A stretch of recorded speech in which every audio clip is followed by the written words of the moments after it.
When I powder shields, I need a way to handle them. For when I'm spraying the powder, and when I'm transferring to the oven, and for removing them from the oven and hanging them to cool.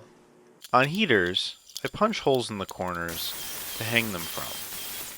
These holes are cut off before the edging goes on. On most center grips, I don't have any holes, or any good places to put the holes, so I've been using this clamp. It's a 6-inch vice grip with a hook jammed into it.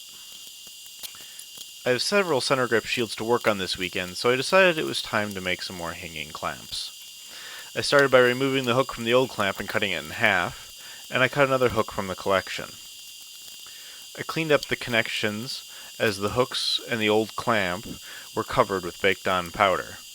I then welded the hooks to the clamps.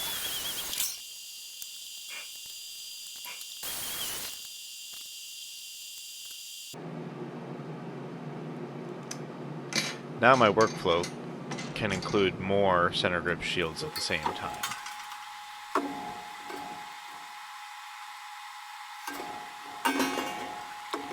Thanks for watching.